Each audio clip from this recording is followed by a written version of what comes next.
नमस्कार, मैं प्रांशी राठौर और आप देख रही हैं नेक्स्ट 9 न्यूज। उत्तर प्रदेश की सरकार, योगी सरकार इस वक्त विपक्षी दलों के निशाने पर बनी हुई है। साल 2024 में लोकसभा चुनाव होने को जा रहे हैं और इन चुनावों को लेकर रणनीतियां हर एक दल बनाने में जुट चुका है, क्योंकि देखा जाए तो नगर निकाय चुनाव की तारीखों का ऐलान भी जल्द ही किया जा सकता है। ऐसे में देखा जाए तो नगर निकाय चुनाव लोकसभा चुनाव के लिए लिटमस टेस्ट की तरह माने जा रहे हैं और इन नगर निकाय चुनाव को लेकर सपा प्रमुख अखिलेश यादव भी रणनीति बना चुके हैं अपने चाचा शिवपाल सिंह यादव के साथ मिलकर। चाचा शिवपाल सिंह यादव के साथ मिलकर वह कड़े संदेश दे रहे हैं, एकजुटता का संदेश दे रहे हैं। जैसा कि आप जानते ही हैं कि नेताजी इस दुनिया को छोड़कर जा चुके हैं। बीते साल अक्टूबर के महीने में उनका निधन हुआ और उनके गुजर जाने के बाद चाचा शिवपाल सिंह यादव की तरफ हाथ बढ़ाया बहू डिंपल यादव ने उन्हें वापस समाजवादी पार्टी में बुला लिया। मैनपुरी में जीत हासिल की गई सपा की तरफ से और अब उस विरासत को संभाल रही हैं डिंपल यादव बतौर सांसद। ऐसे में देखा जाए शिवपाल सिंह यादव साफ तौर पर कह चुके हैं कि अब साल 2027 में मुख्यमंत्री पद पर अखिलेश यादव नजर आएंगे। देखना यह होगा कि वाकई में शिवपाल सिंह यादव यहां पर जो चुनौती दिए हैं योगी आदित्यनाथ को, क्या वह सफल होते हुए नजर आएंगे, क्योंकि शिवपाल सिंह यादव एक ऐसी कड़ी भी हैं जिनका इंतजार हर एक पार्टी करती हुई नजर आई है। यहां तक कि भारतीय जनता पार्टी भी उन्हें अपने खेमे में बुलाने के लिए मजबूर हुई है और साफ तौर पर बीजेपी का कहना रहा है कि शिवपाल सिंह यादव अगर बीजेपी से जुड़ना चाहें तो वह जुड़ सकते हैं। हमने मैनपुरी के उपचुनाव के दौरान देखा था केशव प्रसाद मौर्य किस तरीके से पलटवार करते हुए नजर आए थे, जो वहां के डिप्टी सीएम हैं, और दूसरी ही तरफ केशव प्रसाद मौर्य बीते कुछ महीनों पहले ये भी कहते हुए नजर आए अगर शिवपाल सिंह यादव बीजेपी में आना चाहें तो वह आ सकते हैं। याद हो कि जब अखिलेश यादव के संग उनकी नाराजगी देखने को मिली थी तो शिवपाल सिंह यादव ने योगी आदित्यनाथ से मुलाकात की थी। विधायक दल की जब बैठक हुई थी तब विधायक दल की बैठक में अखिलेश ने शिवपाल को नहीं बुलाया था और उस वक्त उन्होंने सीएम योगी से मुलाकात की। वहीं तकरीबन 3 साल से वह योगी आदित्यनाथ के संपर्क में बने रहे। ऐसे में देखा जाए तो अब शिवपाल सिंह यादव को सपा प्रमुख अखिलेश यादव राष्ट्रीय महासचिव बना चुके हैं। इंतजार ये किया जा रहा है कि अब अखिलेश यादव क्या वाकई में यहां पर उनकी जिम्मेदारियों को और बढ़ा देंगे, क्योंकि ये कहा जा रहा है कि प्रदेश राष्ट्रीय कार्यकारिणी की बैठक, प्रदेश कार्यकारिणी की लिस्ट भी जल्दी ही जारी की जाएगी, जिसमें शिवपाल का कद और भी बढ़ता हुआ नजर आएगा। तो क्या यहां पर बीजेपी पूरा फायदा उठाती हुई भी नजर आ सकती है?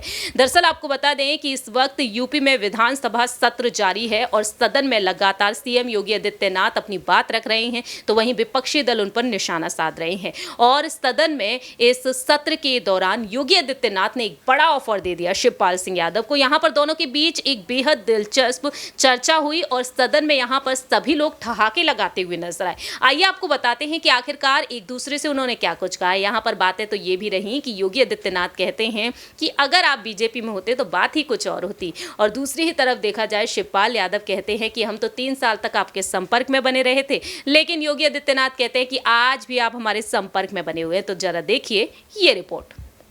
महाराष्ट्र में सियासी संकट लगातार गहराया हुआ है। जैसा कि आप जानते ही हैं कि बीते साल जून के महीने में उद्धव ठाकरे संग बगावत की 40 विधायकों ने, आज वह 40 बागी विधायक खुद को असली शिव सैनिक कह रहे हैं। जी हां, वहीं दूसरी ही तरफ 17 फरवरी के दिन चुनाव आयोग ने अपना अंतिम आदेश जारी किया। मौजूदा मुख्यमंत्री एकनाथ शिंदे गुट के हवाले किया गया शिवसेना पार्टी का नाम और चुनाव चिन्ह अब सुप्रीम कोर्ट की तरफ एक बार फिर से उद्धव ठाकरे के गुट ने यहां पर रुख किया है और उम्मीदें ये हैं कि सुप्रीम कोर्ट कोई अच्छा फैसला ही सुनाएगा। लेकिन वक्त के साथ साथ ही पता चलेगा कि आखिरकार सुप्रीम कोर्ट यहां पर क्या कुछ अहम फैसला सुना सकता है। दावा ये किया जा रहा है कि आगामी 1-2 हफ्ते में इस पर अहम फैसला सुनाया जा सकता है। आपको बता दें कि सुप्रीम कोर्ट ने कहा कि अगर महाराष्ट्र में विधानसभा अध्यक्ष को 39 विधायकों के खिलाफ लंबित अयोग्यता याचिकाओं पर फैसला करने से नहीं रोका जाता तो शिवसेना नेता एकनाथ शिंदे महाराष्ट्र के मुख्यमंत्री पद की शपथ नहीं ले पाते। जानकारी दे दें, CJI DY Chandrachud, justice MR Shah, justice Krishna Murari, justice Hima Kohli और जस्टिस पीएस नरसिम्हा की पीठ महाराष्ट्र के राजनीतिक संकट से जुड़े मामले पर सुनवाई कर रही है और यह सुनवाई बीते गुरुवार को भी हुई है। शिंदे गुट ने यहाँ पर अपनी बात खुलकर रखी। शिंदे गुट के वकीलों ने यहाँ पर खुलकर कहा कि आखिरकार आखिरकार वह असली शिव सैनिक होने का दावा कैसे कर रहे हैं। शिंदे गुट ने बताया कि अगर 39 विधायक विधानसभा से अयोग्य हो जाते तो महाविकास अघाड़ी सरकार गिर जाती, क्योंकि वह बहुमत ही खो चुकी थी। तत्कालीन मुख्यमंत्री उद्धव ठाकरे ने शक्ति परीक्षण से पहले ही इस्तीफा दे दिया था। आपको जानकारी दे दें कि शिंदे के नेतृत्व में महाराष्ट्र में सरकार का बनना सुप्रीम कोर्ट के 27 जून 2022 के और 29 जून 2022 के दो आदेशों का नतीजा रहा।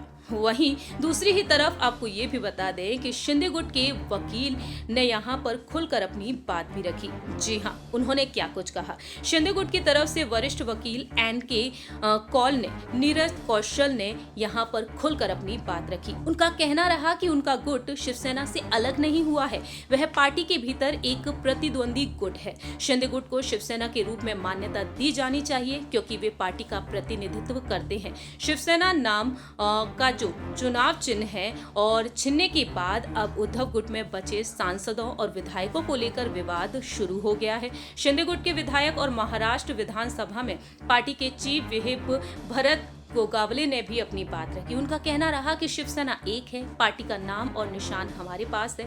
उनका कहना है कि उद्धव गुट के विधायकों और सांसदों को पार्टी के निर्देश का पालन करना चाहिए। यदि वे ऐसा नहीं करते हैं तो हम देखेंगे कि 2 सप्ताह बाद उनके साथ क्या करने की आवश्यकता है। सुप्रीम कोर्ट को हमने आश्वस्त किया है कि पार्टी कम से कम 2 सप्ताह तक ऐसे किसी भी नेता के खिलाफ कार्यवाही नहीं करेगी जो हमारे आदेशों के खिलाफ जाते हैं। इतना ही नहीं, उनका कहना यह भी रहा कि लोकसभा में भी शिवसेना के चीफ व्हिप को बदलेंगे। मुख्यमंत्री एकनाथ शिंदे इसकी जल्द ही घोषणा करेंगे और उद्धव गुट के कई विधायक हैं जो हमारे साथ आना चाहते हैं। हम किसी के खिलाफ एक्शन नहीं लेंगे, लेकिन पार्टी का व्हिप सिर्फ इसलिए होगा कि सभी विधायक विधानसभा के सत्र के लिए मौजूद रहे। फिलहाल देखा जाए तो यहाँ पर ये बड़े खुलासे किए गए हैं। आपको जानकारी दे दें कि बीते साल 2022 में उद्धव ठाकरे ने इस्तीफा दे दिया था मुख्यमंत्री पद से। उन्हें पता था कि उनके पास बहुमत नहीं है।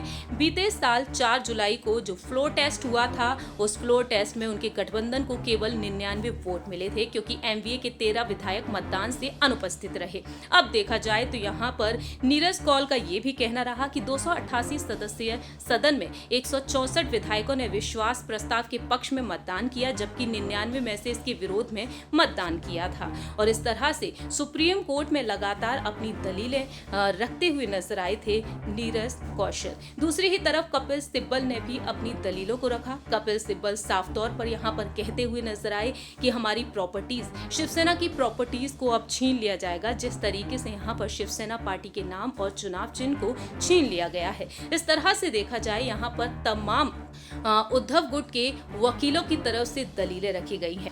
आपको बता दें कि शिंदे गुट की तरफ से वरिष्ठ अधिवक्ता नीरज किशन कौल ने कहा कि उद्धव गुट इस हद तक तो सही है, लेकिन एकनाथ शिंदे को मुख्यमंत्री के रूप में राज्यपाल की तरफ से शपथ दिलाई गई थी। वह अपना बहुमत इसलिए साबित करने में सक्षम हो सके थे क्योंकि शिंदे और अन्य विधायकों के खिलाफ अयोग्यता की कार्रवाई कर पाने में अध्यक्ष सक्षम नहीं थे। इस तरह से देखा जाए तो शिंदे गुट के वकील नीरज किशन कौल ने अपनी बात रखी। आप यहाँ पर कितना सहमत है इन वकीलों की दलीलों से, ये आप बता सकते हैं कमेंट सेक्शन में। देखा आपने किस तरीके से विधानसभा में यहाँ पर योगी आदित्यनाथ और शिवपाल के बीच चर्चा हुई। यहाँ पर अखिलेश यादव भी ठहाके लगाते हुए नजर आए और पूरे सदन में ठहाकों की गूंज सुनाई दी है। अब देखना यह दिलचस्प होगा, क्या यहाँ पर अखिलेश यादव और शिवपाल के बीच एक बार फिर से नाराजगी देखने को मिली, तो क्या यहाँ पर बीजेपी की तरफ शिवपाल सिंह यादव रुख करना चाहेंगे, क्योंकि वह प्रगतिशील समाजवादी पार्टी को मजबूत करना चाहते हैं और अपने बेटे आदित्य यादव को आगे बढ़ाना चाहते हैं। आपकी क्या कुछ राय प्रतिक्रिया है, ये आप बता सकते हैं कमेंट सेक्शन में। फिलहाल के लिए हम चलते हैं, बाकी तमाम अपडेट्स के लिए आप देखते रहिए Next 9 न्यूज़।